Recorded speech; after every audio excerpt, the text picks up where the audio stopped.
আপনিও পড়েন 2 রাকাত নামাজ মাগরিবের আযান দিয়ে পড়ে আপনাদেরটা আপনারা আগে বলেন। কথা বুঝছেন আপনারা? ওই প্রতিটা রিপোর্ট করে পাবো।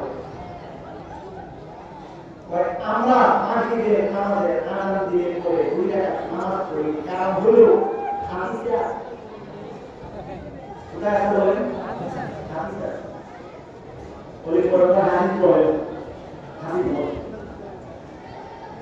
মা বাইনা কুল্লি সালাতাইনি মা বাইনা কুল্লি আযানাইনি সালাত মা বাইনা কুল্লি আযানাইনি সালাত।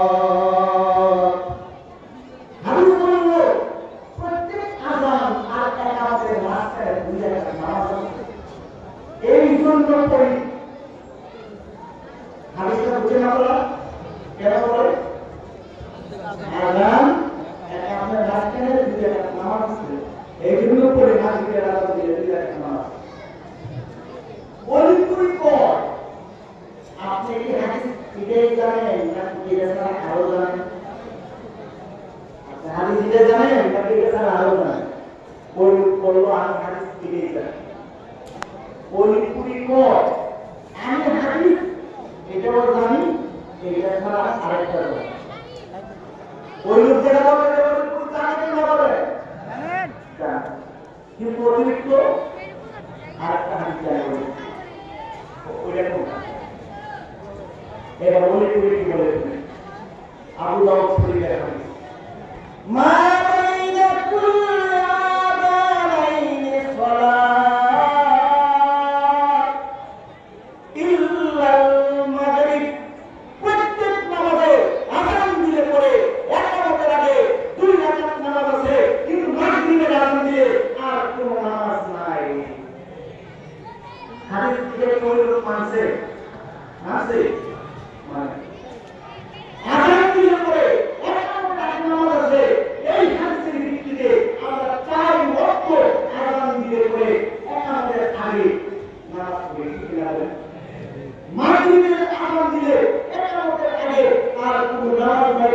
এই হাদিস আমরা মানলাম। এই মাগরিবের আযান দিলে পরে ইকামতের আগে আমরা নামাজ পড়ি না। কি বলেন? হাদিস ধর্ম মানলাম কিনা? কোরআন ধর্ম আছে একটা মানলে একটা